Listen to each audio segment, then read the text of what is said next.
Hello students, फिर से आपका स्वागत है लक्ष्य इंस्टीट्यूट तिलहर में। आइए फिर से चैप्टर नंबर 1, क्लास 11 का चैप्टर नंबर 1 का भाग यानी कि पार्ट नंबर 2 लेके आएंगे। तो इसमें आपको मापन की या मात्रकों की पद्धतियां बता दी गई थी और एक प्रणाली बताई थी, ऐसा ही प्रणाली। ठीक है, तो आइए आज फिर से शुरू करते हैं अब मापन के बारे में। मापन क्या होता है? मापन वह प्रक्रिया है जो किसी भी भौतिक राशि के मात्रक के जो किसी भी भौतिक राशि में यह बताता है कि वह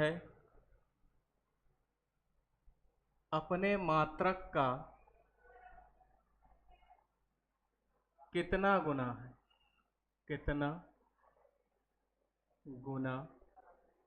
है। जैसे आप सब्जी वाले के पास गए, उससे कहा आपने कि आलू दे दो, तो वो आलू एक उठा के दे देगा।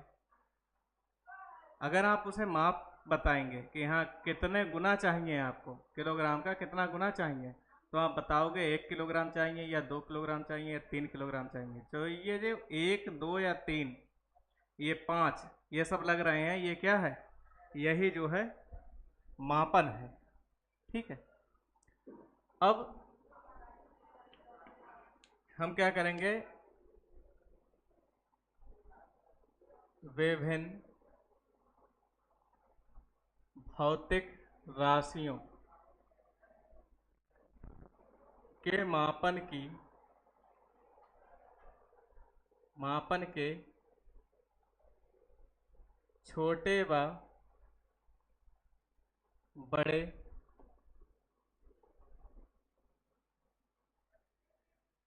मापन के छोटे व बड़े मापन की विधियां। ठीक, तो आपको बताया जाएगा सबसे पहले लंबाई। आपकी मूल राशि जो होती है वो क्या होती है? लंबाई। तो सबसे पहले हम बताएंगे आपको लंबाई के मापन। लंबाई के मापन में आपको क्या बताया जाएगा? सबसे पहले जो दूरियां हैं वो मीटर में मापी जाती हैं या सेंटीमीटर में मापी जाती हैं या फुट में मापी जाती हैं, तो उसके छोटे और बड़े मात्रकों को हम किस प्रकार से मापते हैं वो हम आपको बताते हैं। ठीक है, तो सबसे पहले जब किसी बिंदु से किसी दूरी को मापा जाए तो वह मापन लंबाई के मापन के अंतर्गत आता है। जैसे जैसे कि हम सबसे पहले छोटे मात्रक बता रहे हैं, छोटे मापन। जैसे आवोगाद्रो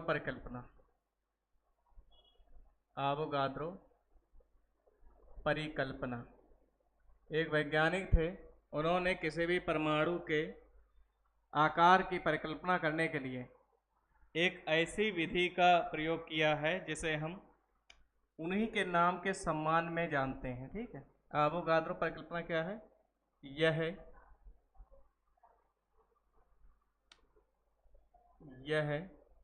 किसी भी परमाणु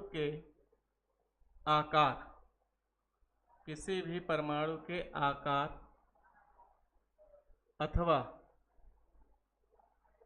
त्रिज्या के मापन की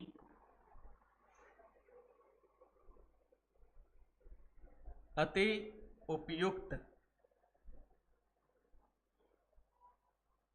विधि है, ठीक, जिसमें परमाणु की त्रिज्या r का आकलन किया जाता है, ठीक। आवोगाद्रो परिकल्पना के बारे में आप केमिस्ट्री में भली भांति सीखेंगे, उसमें आवोगाद्रो परिकल्पना क्या होती है वो आपको केमिस्ट्री वाले सर सिखाएंगे, ठीक है। तो चलिए अगली चीज इसमें क्या है, इसी की बात कर रहे हैं। पहला इसका फर्स्ट हो गया, अब दूसरा समझिए।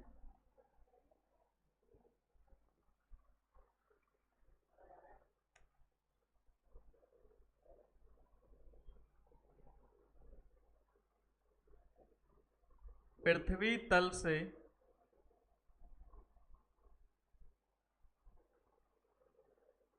किसी भी ग्रह या उपग्रह के व्यास का मापन, व्यास का मापन, ये भी लंबाई के ही अंतर्गत आता है। इसके मापने के लिए, इसको मापने के लिए हम क्या करते हैं, इसके बाद यहां देखेंगे, ठीक है।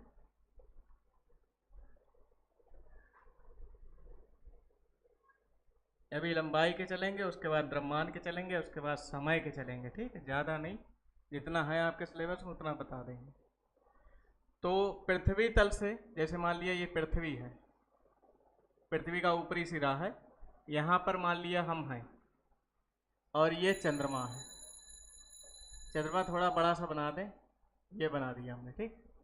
अब इसका बिंदु, इसका सिरा ये ए है और इसका सिरा ये बी है। अगर हम इससे इस बिंदु को यहाँ से मिलाएं और इस बिंदु से यहाँ पर मिलाएं, और ये कोण हम मान लें क्या, थीटा, इसे हम क्या मान लें, बिंदु ओ।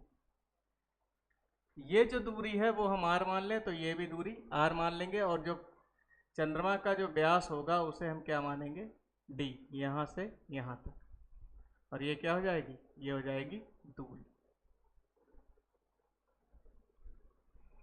अगर हम इसके चारों तरफ के सर्किल में यानी वृत्त में देखें,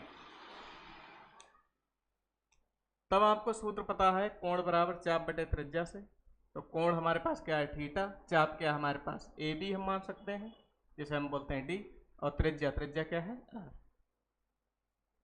हम इसी के बाद लिखते हैं, इसी में माना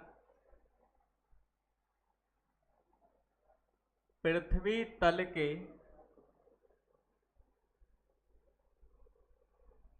बिंदु ओ से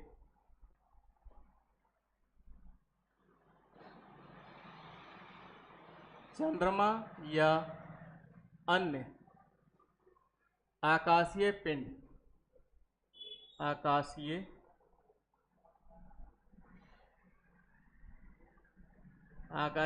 पिंड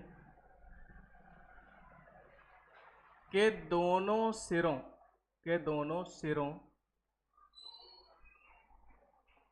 से दूरी r है, तथा दोनों सिरों से बिंदु O पर बना कोण थीटा है। तब यदि पिंड का व्यास d माना जाए,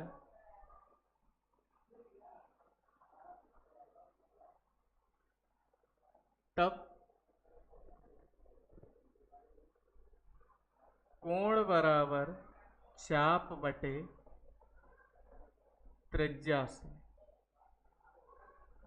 तो चाप हमारे पास, कोण बराबर क्या है, थीटा, और चाप क्या है हमारे पास, चाप है हमारे पास ए बी, और त्रिज्या क्या है हमारे पास आर। तो यहाँ से हम क्या कर सकते हैं, थीटा बराबर ए बी, ए बी की वैल्यू कितनी है, ए बी की वैल्यू है डी, और आर तो आर है ही। यहाँ से हम क्या कर सकते हैं, इसका व्यास माप सकते हैं। तो यहाँ से डी बराबर क्या हो जाएगा, थीटा इंटू आर, ये इसका व्यास हो गया। ठीक, बस इस सूत्र से आप जो है पृथ्वी तल से बैठे बैठे उसके व्यास की गणना कर सकते हैं। ठीक, अब दूसरा पॉइंट क्या है, तीसरा पॉइंट, मतलब 2 पॉइंट हो गए, तीसरा ये हम हटा दे रहे हैं। जैसे मान लिया किसी भी स्थान पर आप खड़े हैं और आपसे बहुत दूर एक पहाड़ी है।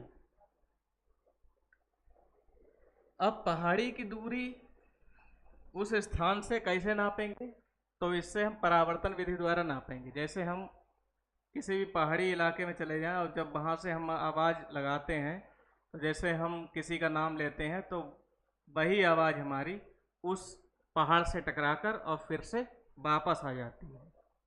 तो हमारी आवाज़ जो है पहाड़ी तक जाती है और जाने के बाद लौट कर आती है। इसमें कुल समय अगर टी लग रहा है तब हमें पता लग जाएगा कि दूरी क्या है। ठीक, जैसे मान लिया ये कोई ऑब्जेक्ट है, ये यहाँ पर इसने साउंड निकाला और ये यहाँ पर मान लिया हमने पहाड़ मान लिया, ये पहाड़ मान लिया। ठीक, जब यहाँ से आवाज जाएगी, अब यहाँ से टकराकर परावर्तन द्वारा फिर से लौट कर आएगी। तो जाने में और लौट कर आने में कुल समय कितना लग रहा है, कुल समय जो लगा है वो क्या लगा, टी, और टोटल जो दूरी हो जाएगी, जाने की दूरी एस और लौट कर आने की दूरी एस। चलिए मान लिया हमने, यहाँ चाहे हेडिंग डाल दें, क्या है, तीसरी, परावर्तन द्वारा किसी पहाड़ या अन्य पिंड की दूरी का मापन। अब यहाँ माना लिखे दे रहे हैं, माना किसी स्थान से पहाड़ की दूरी एस है तथा ध्वनि स्रोत द्वारा उत्पन्न ध्वनि की चाल v है, तब ध्वनि का जाने तथा लौट कर आने में लगा कुल समय टी हो, तब चाल बराबर क्या होता है, दूरी बटे समय से। चाल हमने क्या मानी, दूरी कौन सी, चलिए दूरी इसी से लगा दें, चाल है हमारे पास v। ठीक है, तो जाने की दूरी प्लस आने की दूरी बटे कुल समय। कुल समय कितना लग रहा है, कुल समय अभी हमने इसमें थ्योरी में लिखवाया है, क्या है, टी। जाने की दूरी भी हमारे पास एस है प्लस आने की दूरी भी हमारे पास एस है, तो v बराबर s प्लस s बटे में t, तो v बराबर 2s अपॉन में t। यहाँ से अगर हम s की वैल्यू निकालना चाहें तो इसकी गुणा इससे करा देंगे vt, और ये 2 बटे में पहुंच जाएगा, बटे में 2। ठीक, ये आ गई हमारे पास दूरी निकालने की विधि। इसी से जो है हम ध्वनि की चाल जो है निकालते हैं, और समय देखते हैं कितनी देर में पहुंच रहा, दूरी निकल आती है। एक और विधि है, चौथी विधि चाहो तो आप मान लो,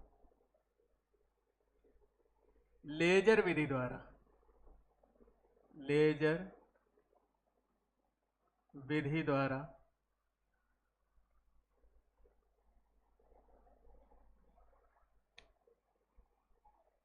किसी दूर स्थित पिंड की दूरी का मापन। वस्तु या पिंड की दूरी का मापन। लेजर विधि क्या है?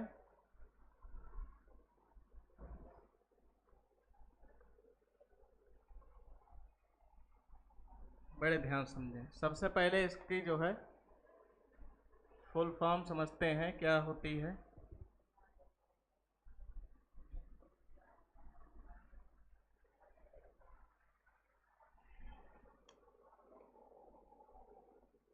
Light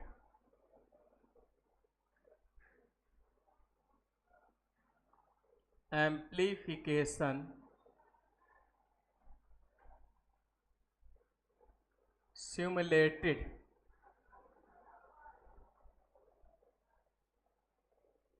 emission of radiation। ठीक, प्रकाश के उद्दीपन द्वारा उत्पन्न विकिरण क्या है? प्रकाश के उद्दीपन द्वारा उत्पन्न विकिरण।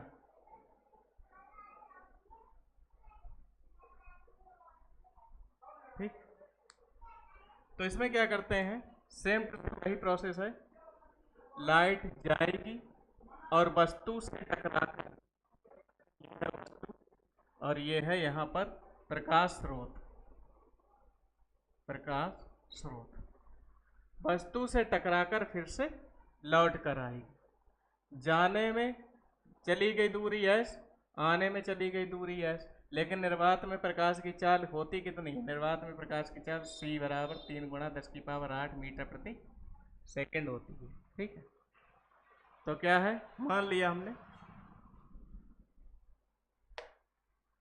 अच्छा, माना उना क्या लिखा है छोड़े, सबसे पहले हम क्या करें, माना या यदि। यदि निर्वात में प्रकाश गति करे तो इसकी चाल c बराबर 3 गुणा 10⁸ मीटर प्रति सेकंड। अतः चाल c बराबर जाने की दूरी s प्लस लौट कर आने की दूरी, फिर से s बटे में कुल समय। कुल समय तो c बराबर s प्लस s बराबर 2s और बटे में t। यहाँ से अगर हम s की वैल्यू निकालेंगे तो यहाँ हो जाएगा ct और अपॉन में 2। उसमें क्या था, vt अपॉन में 2, इसमें है ct अपॉन में 2। c क्या है? c है प्रकाश की चाल। अब कितना समय लगा, वो जब आप जो है दूरी बैठकर निकालेंगे तब पता लगेगा। ठीक है, चलिए ये भी विधि खत्म हुई। लंबाई के मापन की सारी विधियां खत्म हो गई, समझ लीजिए। अब हम पढ़ेंगे लंबाई के बाद जो दूसरी मूल राशि होती है वो होती है द्रव्यमान। द्रव्यमान का मापन करते हैं, चलिए।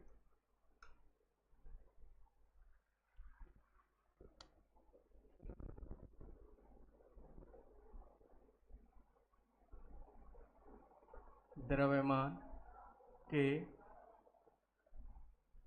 मापन।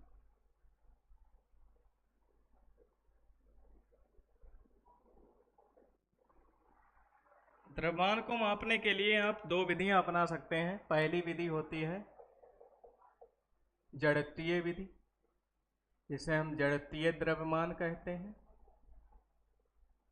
और जो दूसरी होती है वो गुरुत्वीय द्रव्यमान होती है। गुरुत्वीय द्रव्यमान। जड़त्वीय द्रव्यमान क्या होता है, आप बड़े ध्यान समझें। दुनिया में कोई भी वस्तु है अपने स्थान में परिवर्तन होने का विरोध करती है। जैसे मान लिया कोई गिलास यहाँ पर रखा है पानी से भरा हुआ, और इसके नीचे आपने कोई कपड़ा बिछाया मेज पर, और मेज से ये वाला कपड़ा जो है आपने इधर की ओर बहुत तेजी से खींच लिया। अगर ये अपने मतलब कि स्थिति परिवर्तन का विरोध नहीं करती तो ये गिलास भी इसके साथ खींचा चला आता। लेकिन क्या होता है, जब आप ये कपड़ा खींचते हो तो ये गिलास जो है तेजी से खींचते हो तो ये गिलास वहीं का वहीं रखा रहता है, वहीं रख जाता है। कहने मतलब ये है, ये नहीं चाहता है कि हम यहाँ से हटें। आप जब जबरदस्ती इसे बल द्वारा हटाएंगे तभी ये हटेगा, ठीक है। ये आप प्रयोग घर पे करके देखना। एक कपड़ा लेना और गिलास में पानी भर देना, और मेज के ऊपर कपड़ा बिछा के और गिलास में पानी रख देना, और ये कपड़ा तेजी से खींचना सीधे इस तरफ, तो ये गिलास वहीं रखा रहेगा, ठीक है। यहाँ प्रयोग करके देखना। तो जड़त्वीय द्रव्यमान क्या होता है, किसी भी वस्तु का यह गुण होता है कि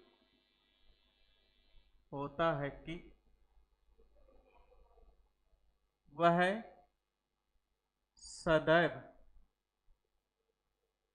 अपनी अवस्था परिवर्तन का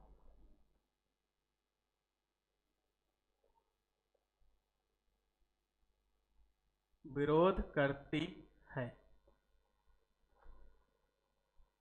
वस्तु के इस गुण को जड़त्व कहते हैं। क्या कहते हैं, जड़त्व कहते हैं। अगर वस्तु का द्रव्यमान, मान लिया वस्तु का द्रव्यमान जैसे माचिस की तिल्ली है, ये माचिस की तिल्ली है, आप इसे खिसकाना चाहते हैं, तो इसका जब द्रव्यमान कम है तो इस पर लगने वाला बल भी कम होगा, ठीक। अगर इसका द्रव्यमान ज्यादा होता तो बल भी ज्यादा होगा। कैसे, माचिस की तिल्ली है तब तो बल कम लग रहा है, क्यों, क्योंकि उसका द्रव्यमान कम है। मान लिया 150 कुंटल का कोई जो है पत्थर है, 150 कुंटल का कोई पत्थर है, तो उसका द्रव्यमान ज़्यादा और उसे खिसकाने में बल भी ज़्यादा लगेगा। तो किसी भी वस्तु का जो द्रव्यमान होता है वो उस पर आरोपित बल के अनुक्रमानुपाती होता है, ठीक। द्रव्यमान बढ़ेगा बल बढ़ेगा, द्रव्यमान घटेगा बल घटेगा। तो हम यहाँ लिखे दे रहे हैं, क्या लिखेंगे ये बाद में बताएंगे, ठीक है। किसी वस्तु का द्रव्यमान m, किसी वस्तु का द्रव्यमान m वस्तु पर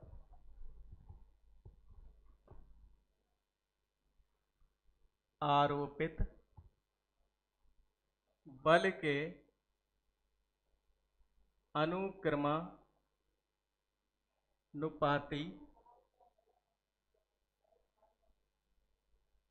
होता है।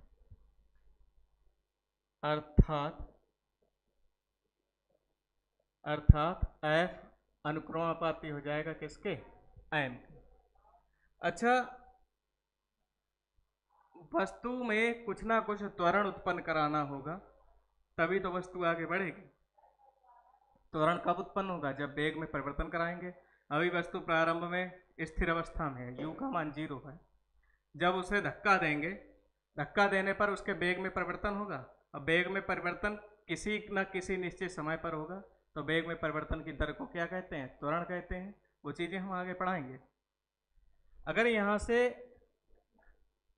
इसे समीकरण 1 मान दो, तथा वस्तु पर आरोपित बल F गति के कारण या ऐसा करो, उत्पन्न त्वरण A के अनुक्रमानुपाती होता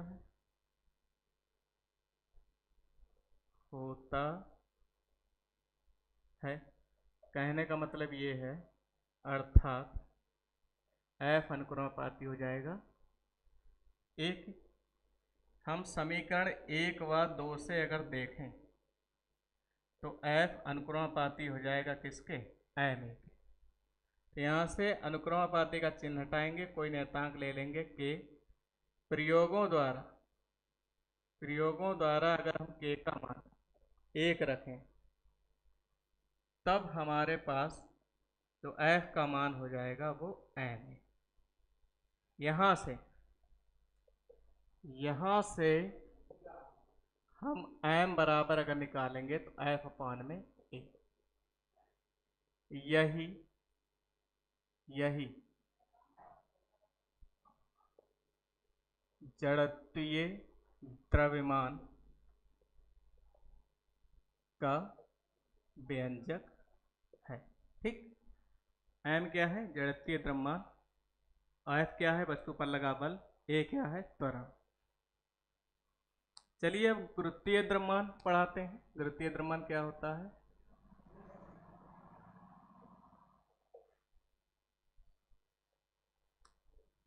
किसी वस्तु का जो भार होता है, गुरुत्वीय द्रव्यमान भी बता देता हूं।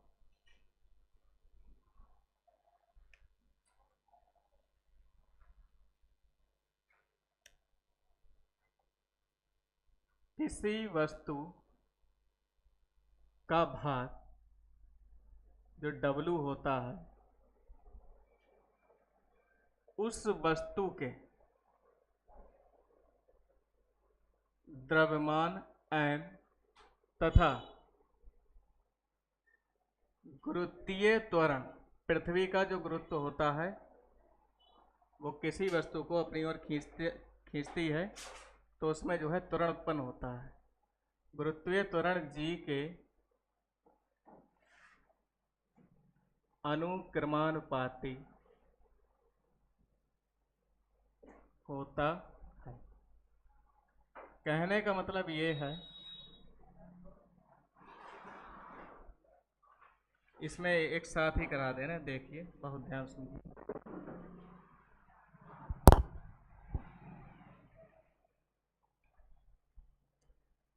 अर्थात W अनुक्रमानुपाती हो जाएगा M समीकरण 1, तथा W अनुक्रमानुपाती हो जाएगा G समीकरण 2। हम फिर से क्या करेंगे? समीकरण 1 व 2 से सेम टू सेम ऐसा ही है। तो W अनुक्रमानुपाती हो जाएगा mg के।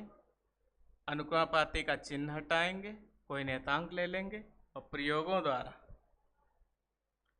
प्रयोगों द्वारा k का मान हम क्या रखेंगे? 1 रख देंगे। तो यहाँ पर जो W की वैल्यू हो जाएगी वो क्या हो जाएगी? mg। यहां से अगर हम गुरुत्वीय द्रव्यमान निकालेंगे तो ये क्या हो जाएगा, W/g। यही क्या है, यही गुरुत्वीय द्रव्यमान का व्यंजक है। ठीक, अगली चीज समझें। तीसरा जो आता है वो है समय के मापन के लिए। तीसरा आएगा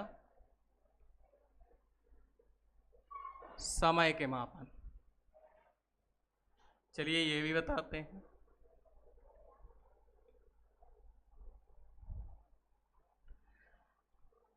समय के मापन के बाद एक और इसमें एक वीडियो आएगी जिसमें जो है ये चैप्टर समाप्त हो जाएगा, जिसमें 2-3 न्यूमेरिकल बता देंगे, जिससे जो है आपके ये अभ्यास में चैप्टर बना रहा है। ठीक है, समय के मापन में बहुत पुराने मतलब समय में आपने देखा होगा या सुना होगा, समय के मापन के लिए घड़ियां नहीं थी।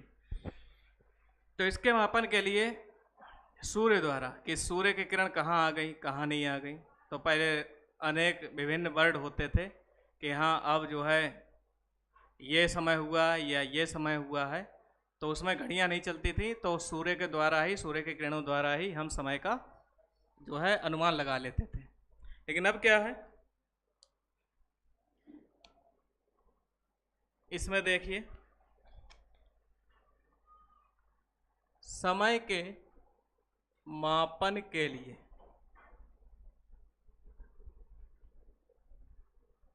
विभिन्न उपयोगों में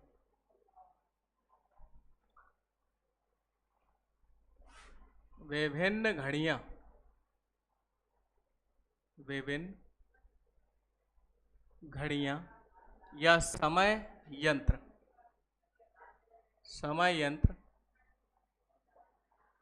बनाए गए हैं,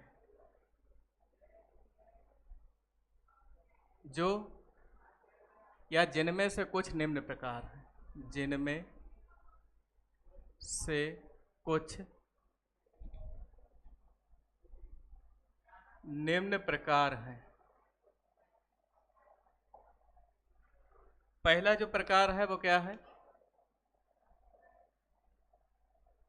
परमाणु घड़ी। दूसरा प्रकार क्या है, रेडियो एक्टिव घड़ी, रेडियो एक्टिव घड़ी। ऐसे कई प्रकार की घड़ियां हैं जिससे हम जो है समय का मापन कर सकते हैं। ठीक है, परमाणु घड़ी क्या है, किसी भी परमाणु में, किसी भी परमाणु के विघटन होने का समय, किसी भी रेडियो एक्टिव पदार्थ के, किसी भी रेडियो एक्टिव पदार्थ के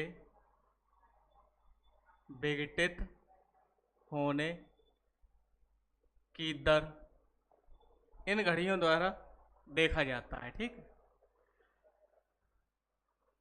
और ऐसी कई घड़ी हैं जैसे हम समय का मापन करते हैं आजकल, जिसे हम जो है डिजिटल घड़ियाँ या एनालॉग घड़ियाँ, ये सब जो है इन नामों से जानते हैं। ठीक है, तो आज के लिए बस इतना ही। बाकी का एक और वीडियो आएगी जिसमें आपके लिए न्यूमेरिकल और प्लस 2-4 न्यूमेरिकल वाले जो है सार्थक अंक हो गए या अंकिक मान या मापन में संबंध हो गए, ये सब बताएंगे। ठीक है, तो आज के लिए बस इतना ही, बाकी का नेक्स्ट वीडियो में होगा। Thank you.